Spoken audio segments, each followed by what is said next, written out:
Our objective today is to understand bioenergy. The main learning objectives is to understand some basic definitions about what is bioenergy. Bioenergy is a general term, and it kind of includes biomass and biofuels. A very brief history of bioenergy, some statistics, both global and US, current technologies in bioenergy, and we'll end with the pros and cons and also the future potential of bioenergy. We've been seeing this picture since the beginning of the semester, and it is classified as one of the main renewable energy sources in the world. And as the world is trying to transition to sustainable clean energy, more importance is given to harvesting energy from biomass because it's sustainable, because it's renewable, and it is carbon neutral and clean.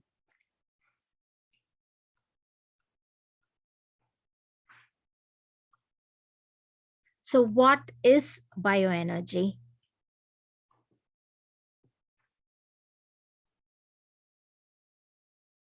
So bioenergy, bio means living. And here we are deriving energy from recently living organisms. So it is a form of renewable energy that is derived from recently living organic matter. So when you say organic matter, it is carbon-based, carbon and hydrogen. And it differs from fossil fuels in a way that fossil fuels are millions of years old, right? So this is relatively new.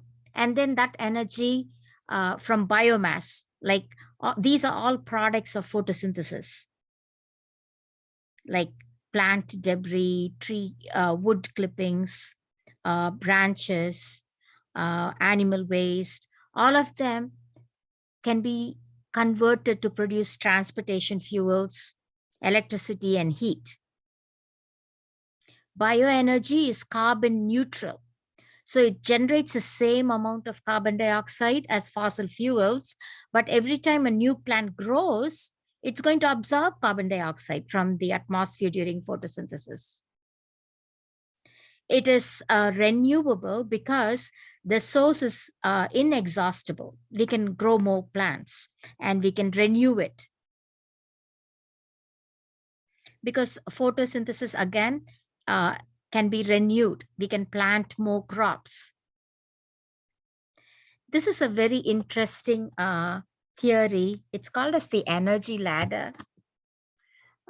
Here, so energy ladder is the energy use and demand patterns according to the socioeconomic status of the household. For example, here, poor people are still using a lot of like dung. So if you go to countries like India, Sri Lanka, Africa, they would dry the cow dung and then they use it as a fuel for cooking, and also crop residues to keep them warm. So they'll collect wood. So the poor people, so this is what the energy ladder means. Poor people in developing countries are still heavily dependent on these basic type of fuels. They are the lowest rung of the ladder. Dung is the least desirable, and it kind of shows extreme fuel poverty. Whereas as the income of the household increases, they kind of switch to much cleaner energy, not fossil fuels in between, but more solar energy and so forth. It's a very interesting phenomena. Biomass is, the fourth largest after coal, oil, and natural gas. But it has like tremendous potential if it is transformed to a cleaner version.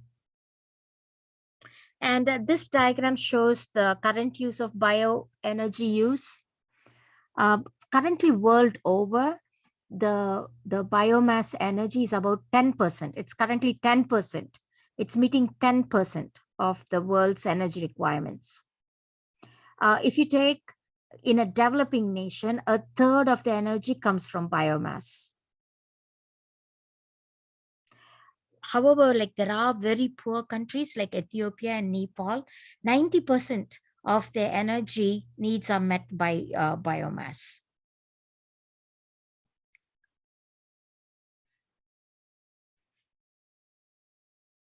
So how much of this biomass that we have in the world is actually used for energy? For example, in the USA, it is only 5% of the total US primary energy consumption. And here's the breakdown of that energy use in USA. Whereas the world data, it can meet up to 10% of the demand. And here's a very brief history of bioenergy. You know, bioenergy is not something new. It's been around since humans discovered fire. So, you know, there are fossil data that shows that for evidence for cooking and heating, that is like 1.5 million years ago. Like even like up to the 1800s in USA also, they were heavily dependent on like burning wood. And here's a wood burning steam locomotive, and this is still around in certain countries. So here's a picture of like maybe Homo erectus, or who discovered fire, and they are using biomass for cooking and for heating purposes. Wood burning stoves, they are still around. We still use it, wood burning stoves. And then in the 18th century, they discovered alcohol and biomass to distill alcohol in the 12th century, and ethanol for cooking and for lighting. And here's another landmark where John Baptist used flammable gas from decomposing vegetable matter. He also kind of showed photosynthesis. 1826, ethanol fuel by Samuel Morey. And here's an interesting picture of the development of biofuels for automobile and transport. So here's a Ford model that was run with ethanol derived from corn. And here's biodiesel engine from derived from peanut oil. So it is a very interesting development of bioresources. What is biomass? So here are the different sources of biomass that's shown in this picture. So like if you take forestry and crop residues and agriculture, so they all bio. Bio means living, and the material, the starting point came from photosynthesis. So like wood, wood waste, firewood, wood chips, all agricultural waste materials, you know, like the leftover of soybean, sugarcane. There's a very important agricultural crop for biomass now that is very fast growing, like bamboo. It's called switchgrass. And also algae, biomass also from sewage, municipal waste, animal residues, industrial waste, wood chips, all of them are biomass and has tremendous potential to make energy. Here's a picture of the cycle of biomass energy. Ultimately, it's the sun. So the biomass, or like the starting material, is a product of photosynthesis. So when you say photosynthesis, the sun's energy or photons of light will weave together carbon, water, and carbon dioxide. So the plant will take water from the dirt, carbon dioxide from the atmosphere, and in the presence of sunlight, it will make into glucose. And the byproduct is oxygen. So this is how biomass is made. So when biomass is burnt, it will release carbon dioxide in the atmosphere, but it is carbon neutral because during the growth of the plant, it would have absorbed carbon dioxide. So that's why it is a carbon neutral, clean energy cycle, which is sustainable. It's a closed carbon cycle. Another terminology to keep in mind is the word traditional versus modern biomass.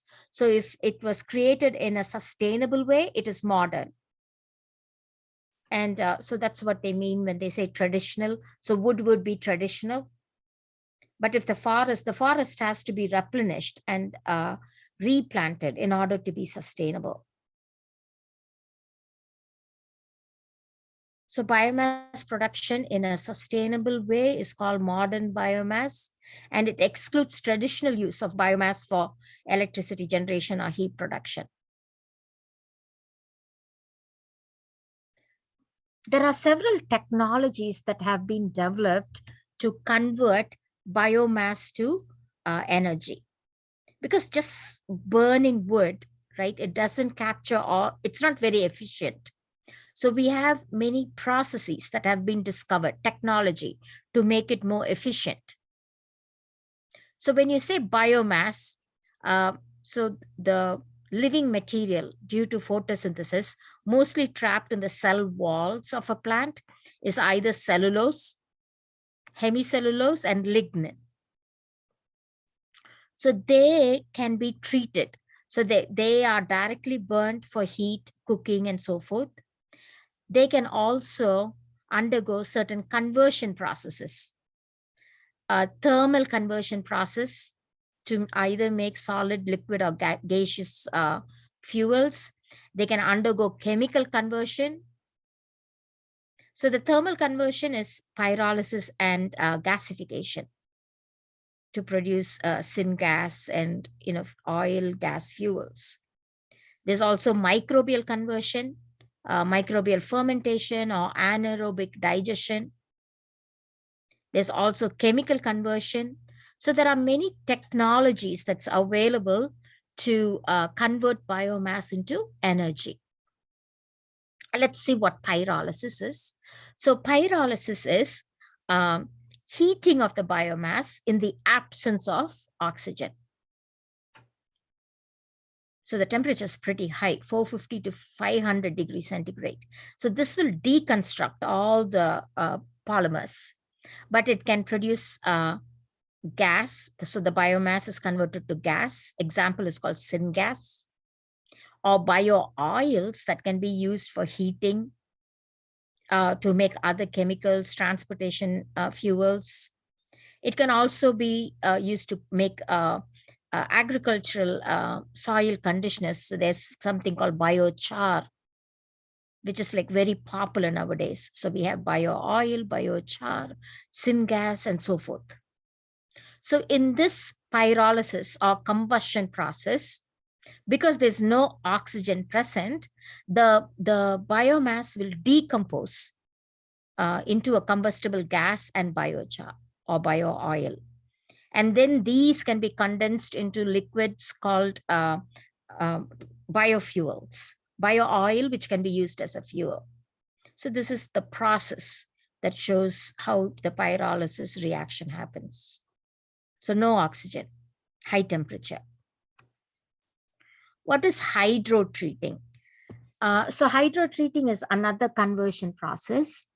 So here we use the bio oil that is used by pyrolysis, and to undergo like hydrogen is added under elevated temperature and pressure, and also in the presence of a catalyst. So this will produce renewable diesel or renewable gasoline, and it's a widely used jet fuel also. So it's hydrogen treating. The next conversion process is called gasification. So here, this will entail heating the biomass to very high temperatures, 800 to 900 degrees centigrade. with injections of controlled amounts of free oxygen or even steam to produce that. It will produce like carbon monoxide and hydrogen rich gases like synthesis gases or syngas. So now this can be used as a fuel for diesel engines, for heating, for electricity. Like it can like run a turbine to form electricity. So here's the process for gasification. So this is an energy conversion system, and the products are listed here: syngas, electricity, hydrogen, diesel, methanol. So it's a very important process of energy conversion. And biofuels are referring to fuels, again, from biomass that is produced over a short period of time. And they are classified as first generation if it is coming from an edible feedstock, like corn or sugarcane. And second generation is non-edible. Third generation is algae. And if the algae is genetically modified to make more lipids, it's called fourth generation. There's also solid biofuels like briquettes and pellets and biochar. Liquid is biodiesel, bioethanol, and biobutanol. And gas is biogas and syngas. So that's how it's classified. In USA, most of the biofuels or bioethanol come from corn. Brazil is another world leader, and their bioethanol comes from sugarcane. And biodiesel is from like vegetable oils and animal fats. Green diesel is from algae. Biogas refers to methane gas that's produced by anaerobic digestion of organic waste. Here's some of the pictures or the feedstock of a biofuel starting biomass. Again, here's the controversy about why use food for making energy.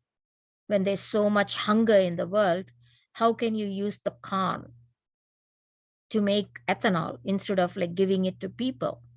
So that's why second generation biofuels have a better reputation, because they are not competing with the food supply here.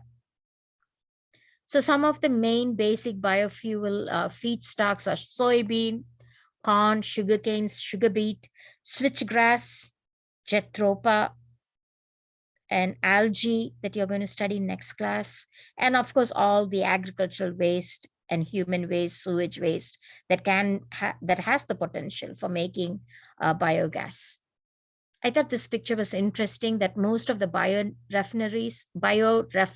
refineries are concentrated in where agriculture is very intense in USA, like here, like Iowa.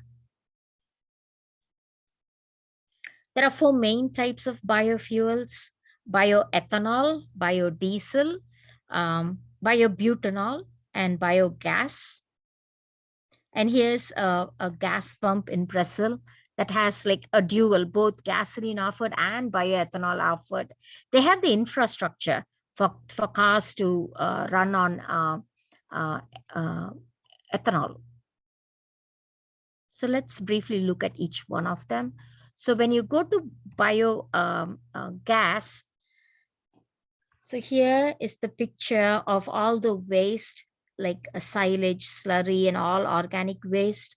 And here's a digester where there is anaerobic fermentation by bacteria, right? The bacteria is breaking down this organic matter. They're called methanogens, and they make a rich blend of gases that is purified, and this ethanol will be burnt. Not ethanol, sorry, methane gas will be burnt.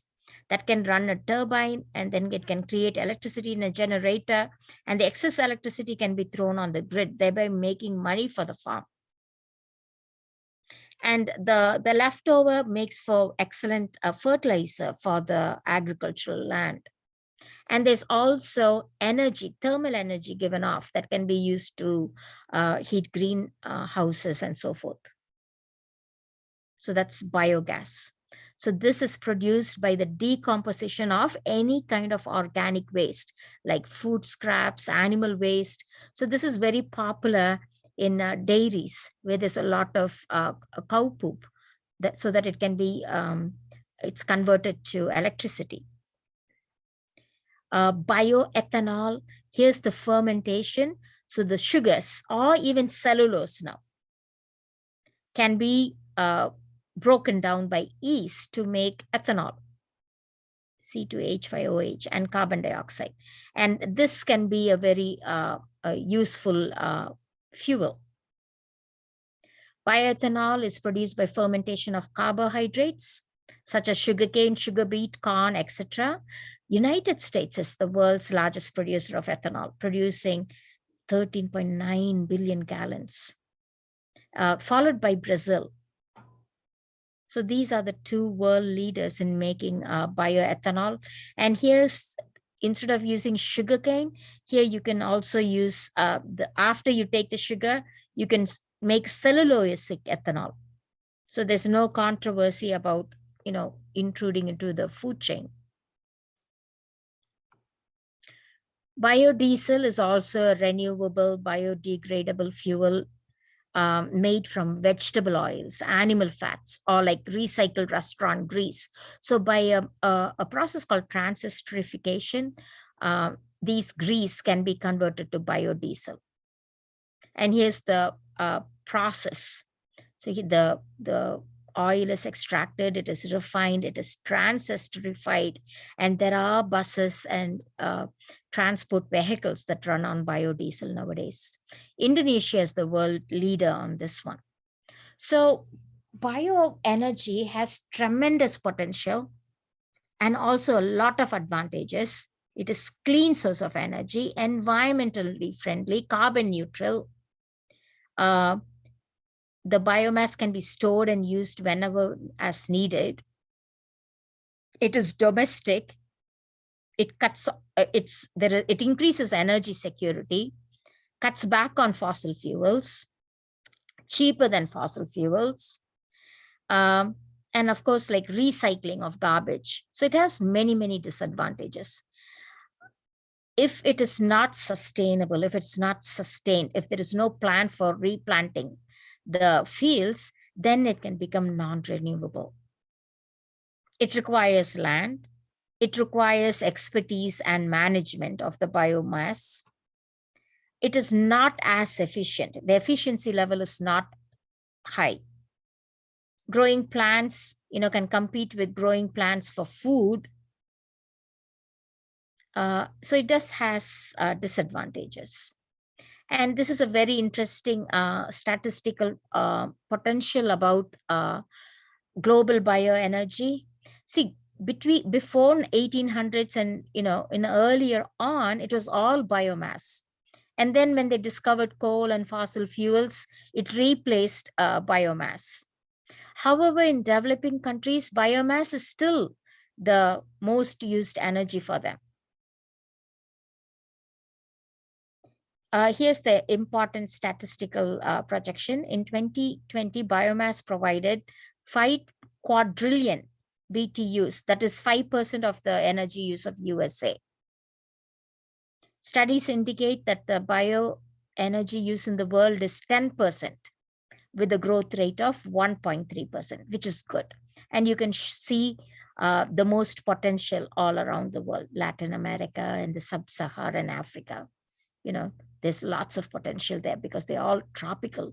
The biomass is really high. And I hope that was helpful.